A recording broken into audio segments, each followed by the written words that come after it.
So I've been excited to get my hands on new Pokemon Snap since we heard about the game last year. And now that I have my hands on it and I've had the weekend to go through and kind of play the game and just see what it has to offer, I've got a lot of thoughts on this. But I want to say first and foremost, this is not a review of the game. Yes, I like the game. I'm enjoying the game. I think everything that it has to offer is a ton of fun. It's got a ton of replayability. I love the editing. I love everything about the game. It's been a blast. Now, as some of you may or may not know, before I started doing YouTube, photography was my job for a long time. I mean, I guess it still is my job. I just don't do as much of it as I did before this. Anyway, not the point. But as somebody who has made their living as a photographer for a long time, at this point, yes, you would definitely call me a professional photographer. So what we are gonna do today is we're gonna look at new Pokemon Snap from the perspective of a professional photographer. How does this game stack up against the real thing? We're gonna look at all that today, and we're gonna start right now.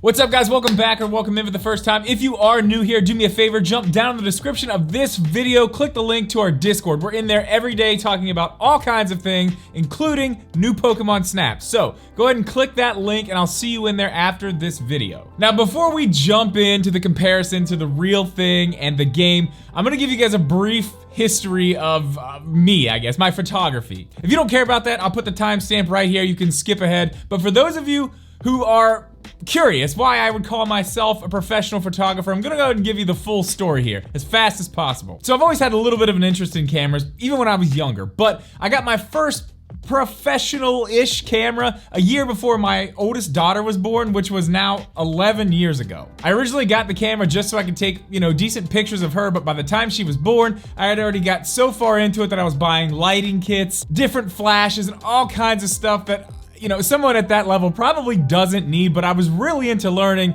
the lighting, just really the ins and outs of photography. So from there, it grew and grew and grew and grew. Eventually, I started shooting local bands. Obviously, that doesn't pay well. Then I got into weddings. I shot one of my friend's wedding for, I think, $500 the first one I shot. Looking back at the pictures, I probably should have done it for free, but that doesn't matter. That's beside the point. Years later, I actually moved completely into weddings. That was my job for a while. I actually won the Best of Weddings award from The Knot 3 years in a row. Not trying to brag, just trying to give some credentials here. So I moved on from weddings. After that, I started doing a lot of product photography. I did a lot of that in the vape industry. At that point, there weren't a lot of people doing that type of thing, so it was kind of easy for me to get my foot in the door. That became my full-time job for almost 5 years. Doing photography in that industry, I had my photos published in a bunch of different magazines. I actually had one magazine do a story on me. But then recently, I've started doing YouTube, so that's taken a lot more of my time. This is pretty much what I'm focusing on now. But for the last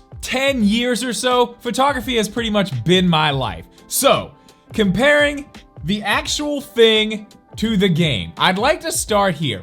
One thing about this game is the way that they make you take photos to get good scores is actually completely wrong. Now, to sum it up, to get the highest scores, you want to have the Pokemon in frame right in the dead center of the picture. That's actually not correct. In this game, though, they want you to have it in the dead center, and they want you to have the Pokemon as big as you possibly can without cutting anything off. So if you're looking to get the most points, that's definitely the place you want to start in this game. Make sure your Pokemon is dead center in the frame, as big as possible without cutting anything off. That is actually totally wrong. There is a thing you learn in photography. It's one of the very first things you learn when you start. It's called the rule of thirds. Now, I'll try to put something on screen here so you can see what it is, but essentially what you're doing is following a grid. Now, let's say we just break this down into the rule of thirds here. There would be 2 lines that go down this way and then 2 that go across this way. Those lines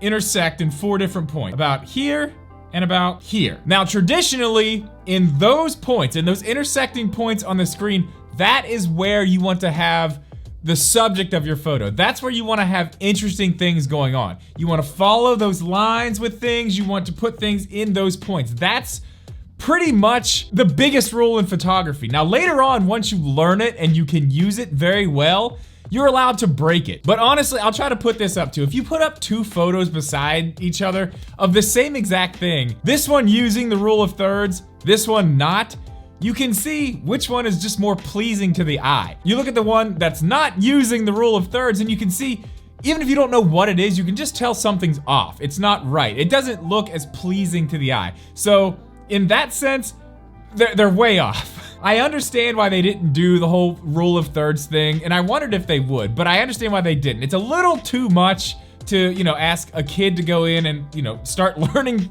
actual photography lessons in a video game. You don't really need to do that. I would have liked to see maybe another mode where they put that in. It actually had some different styles of photos that you could try to take. Not a lot of people are gonna be interested in that. Me, obviously, I'm interested in that, but yeah. So the other thing they want you to do is have the Pokemon as big as possible in the frame. And now, sometimes, yes, you do want to have what you're shooting as big as possible in the frame, but it depends on what it is and the context of the photo. So in real life, maybe, yeah, you're taking a picture of some type of animal, but you also want to get the background, and maybe it's a sunset, and maybe the animal is, you know, maybe down in the corner in one of your, you know, interesting spots you're supposed to be putting things, but the rest of the picture is its own thing and it's a giant landscape photo. You know, there's so many different things you can do. There's so many different placements. So they keep it very, very simple in that aspect of photography. Again, I understand it, but it's wrong. So something else I kind of wanted to touch on here is another thing, pretty much the same thing. Obviously, they're not gonna put this in a game that a lot of kids are gonna be playing because it's overkill. You don't need to do it. But essentially, this camera is set on automatic mode, which is fine. It's totally fine, especially in the context of the game and what you're doing.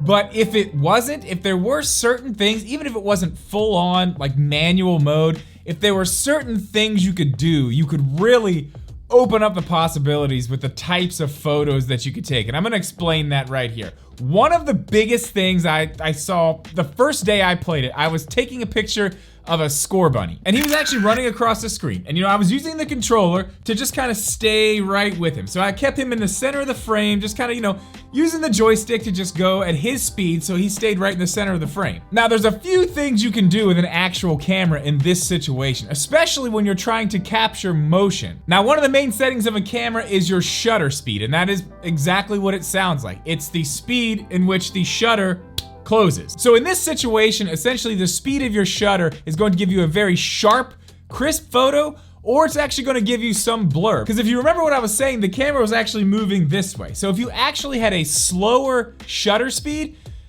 Scorbunny would have been in focus and sharp, but everything else would have been blurred. It would have shown that motion blur. Now, this is used a lot in auto racing photography. Sometimes animals, there's a lot of different situations you can use this in. I'll put a few photos up here on screen so you kind of know what I'm talking about. But I think having something like this would be very, very interesting just to add another level into the game. You can also do a lot of really cool things with water, with slower shutter speeds. And I'll go ahead and put some pictures of some examples of some things that you can do like that as well. Again, I know why they didn't put it in this game, obviously, but you know, if you're comparing it to the real thing, that would have been something really, really cool to see them include. Now, besides shutter speed, aperture, also a very big thing. That's pretty much going to be the size of the opening that's going to let the light in inside your lens. Obviously, it's going to affect the brightness of your picture, but it's also going to affect the depth of field. So the larger your aperture, the shallower your depth of field. The smaller your aperture, you're going to have more things in focus from the front to the back. Now, they give you a way to fix all this in the editor, which we're gonna get to, but honestly, in a game like this, I feel like that probably should have been something that was just in the automatic mode in the camera. You're taking pictures of these Pokemon and you kind of want them to be in focus and everything else kind of blurred out, you know what I mean? They are the subject of the photo, so it would make a ton of sense to have that blur in the background already there, because there's a few things I saw in some of the photos that I was taking, which they were calling very good photos. But I look at some of these pictures that they're calling a diamond score, which is the best you can get. And I look at these pictures and I think it's very, very hard for me to even pick out what is the subject of the picture, because everything's in focus. You know, there's nothing really pulling the subject of the photo off of the background. But like I said, this is one I really think that probably should have just been in the game. You actually could have included it in the editor and just taken it out. If you wanted everything in focus from front to back of the frame, just take it out later. I think this would have really actually made a lot of the pictures not only easier to look at and say, oh, well, that's the subject of this photo for sure, but I think the people taking the pictures would probably end up liking the picture they took a whole lot more. In this situation, in the real world, a larger aperture would definitely help. Like I said, it's gonna separate your subject from your background, but let's go ahead and move on to one thing I think they got very, very right in this game. They almost nailed. And it's hard to explain unless you've done it. Let me just give you a quick example. And I actually said this when I was streaming this on Friday. The entire setup they have where, you talk to Professor Mirror, he kind of gives you, your objectives, what you're going out to shoot. That's kind of like talking to your client before you go shoot their product. You see, what they're looking for, what types of things they want delivered to them. Then you go out and you just shoot. You go out and get what you're supposed to deliver, but also, you're just out shooting as well. I compared this back to when I was only doing the product photography. I used to go up to Pittsburgh probably 2 or 3 times a week with a backpack full of just products that I needed to shoot and walk around the city all day, shoot these products, come home, edit all of these photos just like you kind of do in this game, and then deliver them to the client, or in this game's situation, it's Professor Mirror. The similarities and the way it kind of feels, just kind of being out there shooting, having the freedom to do whatever you want, shoot whatever you want, but at the same time, get what you're supposed to get. It's kind of strange how similar it is, honestly. I think they really nailed that part of the game. Now, the last thing I want to touch on here is the editor. And I will say, I didn't expect a whole lot from the Resnap. I knew what I wanted out of it, but I didn't realize actually how good it was going to be at doing that. Now, when you give your photos to Professor Mirror, you can't do anything in Resnap first, which is fine. You don't really need to do that because, that's not really the point of what you're doing there. But for your own purposes, for, like I'm doing, I'm posting some of them on Instagram. This editor is actually very, very useful for a few things. One, as I said earlier, it's got the option to kind of let you put that blurred background back in.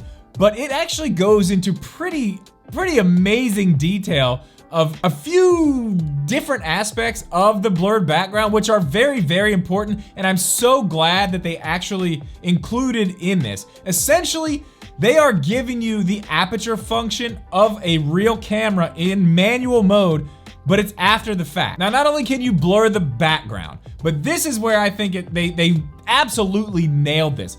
You can actually move focus on the picture from the front to the back. There's just a slider, and you can make the point of the picture that's in focus any point of the picture you want, from the front all the way to the back. But here's the game changer. Not only can you put that focus point anywhere you want from front to back, but you can actually make it as wide from front to back as you want, as wide or as narrow. So if you have a Pokemon that's kind of maybe facing you and it's a long Pokemon and you decide you want the whole thing in focus, you can just expand that focus range, which is pretty much like just spinning that dial on your camera and raising your aperture. So I thought that was really, really well done. Another thing you can do in there is they give you a ton, and I mean a lot, of freedom when it comes to the composition of your photo. Now, a lot of the photos you're gonna take, you're gonna be zooming in, but when you go into the Resnap, you can actually pull all the way back out and they give you the full frame of what you would have shot if you weren't zoomed in. And honestly, I think they might give you a little bit more.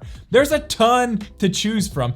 And then you can actually go in on each one of those areas, zoom in, and make a new photo out of that. So you can crop whatever you want, and then you can actually turn the picture sideways a little bit, which is something I actually do a lot, especially in product photography. Just a little bit of a kick to the side really gives a photo a ton of interest. And the fact that they're letting you do that in this editor is a game changer. But it does show you that they have a ton of potential, and that little bit of editing that they give you in the beginning, that may be enough for you. For most people, that should be plenty. I think they did a really, really good job with that. I think that's probably one thing in the game, besides the actual feeling of going out and shooting, that they nail. Anyway, this video is already gonna be way longer than I wanted it to be. But let me know if there's any other photographers out there who played this game. Let me know if I missed anything or if you think I'm wrong about any of this stuff. I'd love to hear from you guys. Any of you who aren't photographers and actually sat through this entire video and listened to me ramble about things you probably don't understand, I appreciate you still being here.